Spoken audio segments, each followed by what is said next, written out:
Welcome to this week's Career Path reading. I'm Kristen. Thank you so much for joining me today. Welcome if you're new here, and so many thanks if you are returning. It means the world to me. So let's get started. We're going to pull these cards like your career is a relationship. So one for you, one for your career, one for the energies between you. Because our careers and our career paths, what we're desiring for ourselves, is like a relationship within our expression of who we are and how we relate to the world. And that relationship we have with our work is highly effective in our lives. All right, so you have the energy of clinging to the past. That's where you are right now. Your career's energy is suppression. And in between is the burden. So this is clear. So I'm feeling here,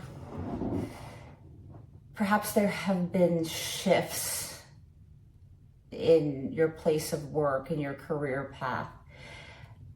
It used to be a place where you could be, where you could express yourself, where you felt you were working on your goals, and it felt like you could manifest your next steps and everything was very clear.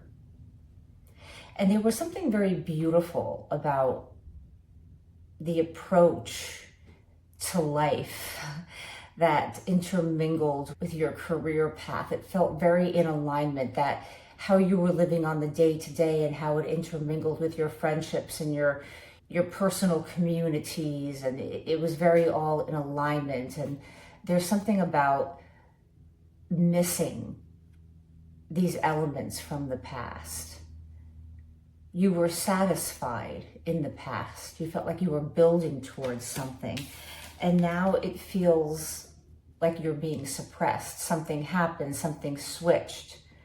Perhaps new management came in. Perhaps you own this business and the trends started changing and what you were doing wasn't working the way it used to. Perhaps something to do with the economy for some of you. The outside world and outside people, things that were out of your control, began to feel very suppressive, to the point where something that brought you more joy felt like it was more connected to your heart space and your expression of who your authentic self was and what you were bringing to the world in your work began to feel more like a burden. And not only that, but your job feels like a burden, but the physical place feels burdened. So there's stress within your work environment. So the people around you are feeling more burdened. They don't like what's going on. They don't like the changes. They feel like things aren't working. And there's this sort of idea that somehow maybe you could make it work. You could bring this dream back alive. You could bring the dream team back. Is there something you can do to pop it back? At least ignite it one more time to get it to at least rev the engine, get it going somehow.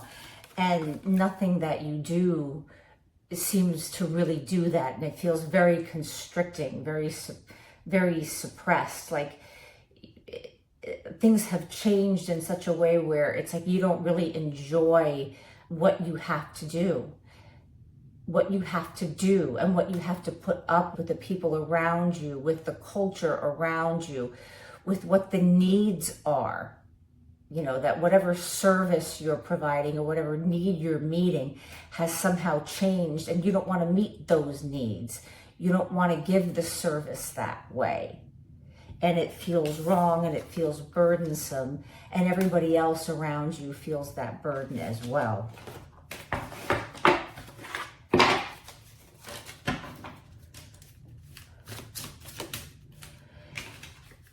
There is this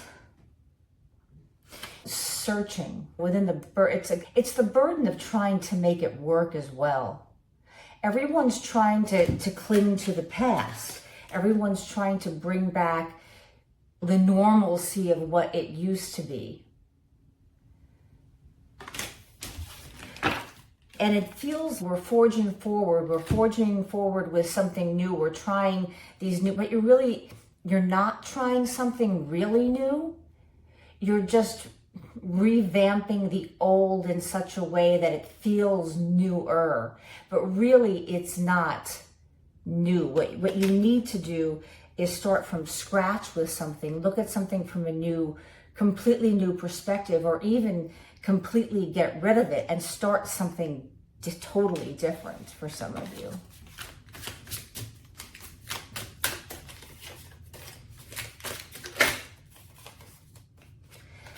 Because with the world, something has closed out in your career. Something is just, it's not matching with your value system.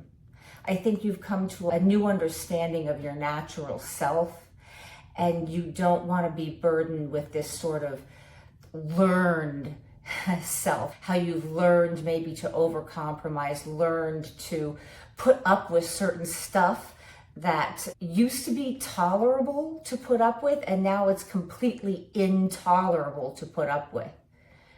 It has to do with communications, how people communicate with you.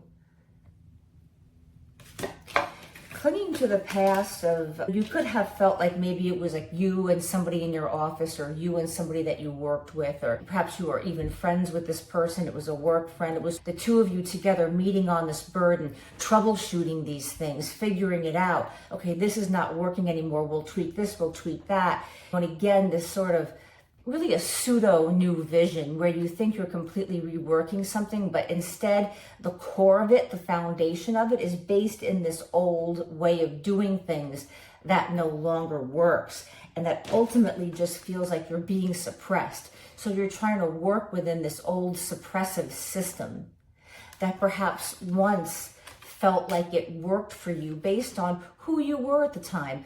You know, what your needs were at the time, where you were in your self-awareness, where you were in your creativity, where you were in your knowledge.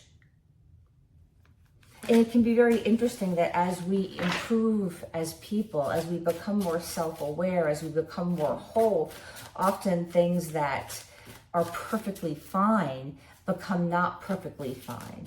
And it can be very slow, sometimes even over years. You may be thinking, I'm getting perhaps 3 years ago, or 2.5 or 2 years ago, there was really the beginnings of this shift, which would have put us somewhere in the middle of COVID, which makes sense that things were just shifting. People were shifting their way of life, their way of thinking. There were things that are never really going to go back to how they were after that. And people got new routines. Other things became the new norm. With the Seven of Swords, it feels like a kind of betrayal, almost like your job has betrayed you, like life has somehow betrayed you, or this was a strategic move against you, like someone's trying to manipulate something against you or trying to fool you. And perhaps there are darker, nebulous, weird forces in the guise of people, or people trying to get their way, or perhaps it was always really there, but it was more hidden, and you weren't experiencing this sort of manipulation or these darker ways of thinking, or people trying to trick, fool, be slippery. You weren't experiencing it at the forefront, and then all of a sudden over time it just has gotten more exasperated to the point of being intolerable. You feel suppressed. It's being buried with all these burdens. Six of Rods in your gut, that there's a passion within you for where you want to go next, whether it's staying in the place where you are but totally recrafting it, totally redoing things based on who you are now, or just literally jumping ship and going for what you really want. Taking all the skills, everything you've learned. I don't care if you were a nurse and now you want to become an accountant. We take all of our life experiences with us, and they only make us better in what we're eventually going to do.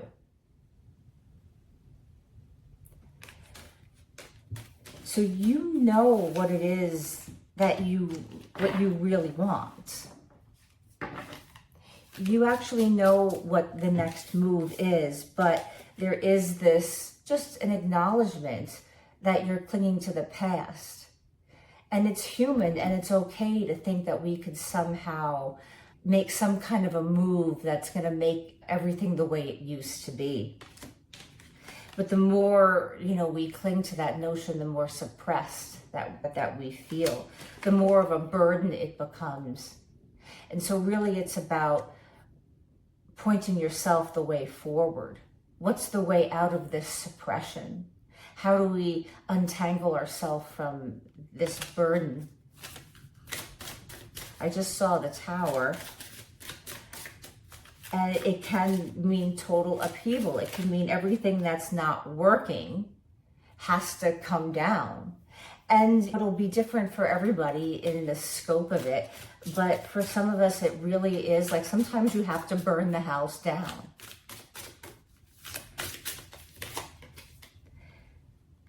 Page of Pentacles, because again, you have an idea of something that is solid, that is completely viable. This idea that you have is completely viable, and it's more than a spark.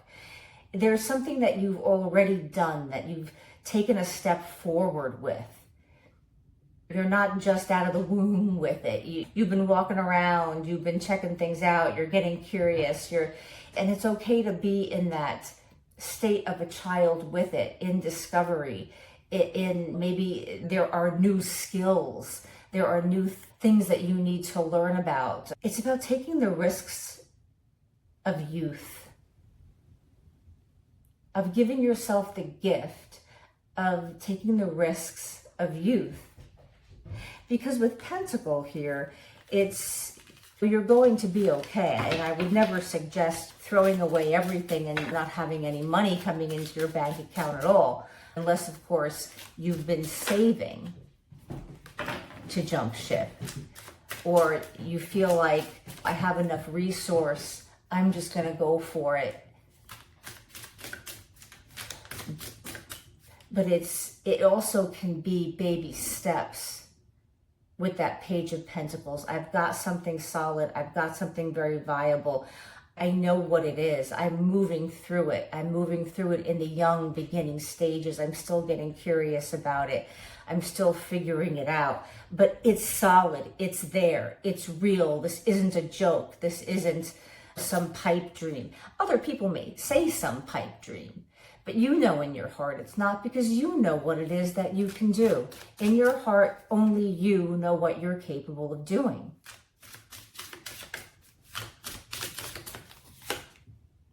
And with the Sun, you need your energy. You need energy, and you need self-care. The Sun also feels very much as the sign of Leo.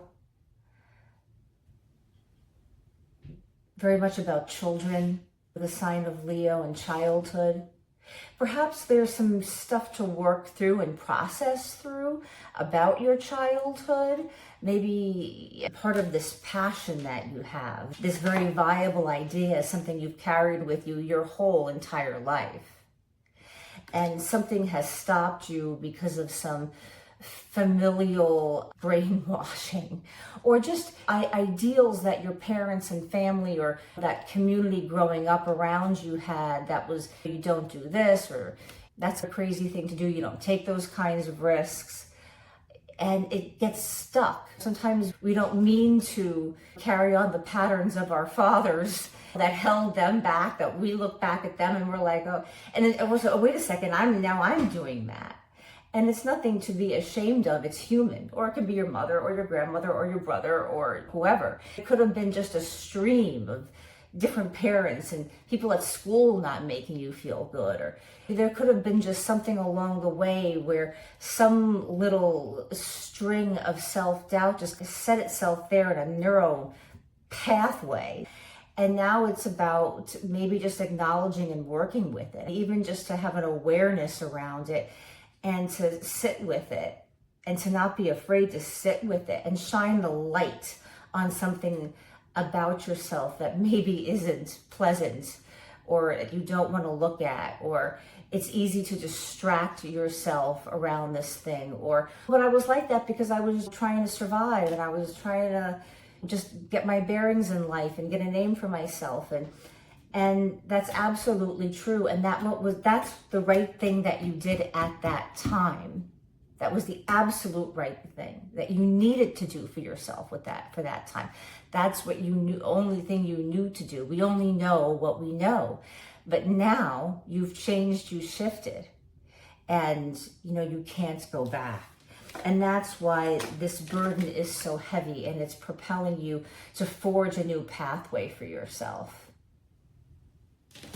Because you can't sit in the place of suppression anymore. And you have to start with looking at how you suppress yourself first and get real and get down with that. How do we suppress ourselves? And then we can look at what it is, the external things that are happening to us as well.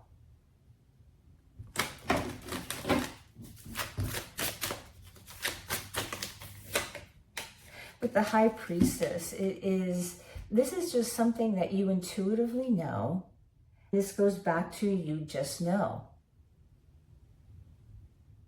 And what it is that you want to do next is really all about using a lot of your intuition, regardless of what field it is. It's using your intuitive ability to understand how to navigate what it is that people will need, and how to navigate the steps forward to get there. And it could be making some choices and decisions and going down a few pathways that feel very foreign to you. And just know that you always have light. You always have the light of your own personal intuition, your own personal medicine, your own personal inner resource that has gotten you here to this place where you can have this deep power of observation on yourself, to not be constantly caught up in it, caught down here in this suppression, clinging to the past. But to be able to notice and to really notice that you're doing that. And that's a huge step in being able to move out of it and being able to reclaim your passions and your authentic self as you continue to move forward in an idea, whether it's within where you are or moving to something else, that is going to be completely, in many ways, radical for you. And it's going to be a little bit of a disturbance in your life, but it's the disturbance, the divine disturbance that you've been looking for to shake things up, to move you to that real place of the dream. And as you do that, you're helping others access that as well. Thank you so much. I hope that you enjoyed this. Thank you so much for hanging out with me. If you like this kind of content and being here with me, I hope that you will consider subscribing. It would mean the world to me. If you've liked the video, please give it a thumbs up. I am a small channel making my way through YouTube, and a thumbs up really helps the algorithm. That it's something free you can do to say thank you. And I appreciate you. I will see you. I've got readings up every single day this week, all collective readings. So I will see you on the next one. Bye.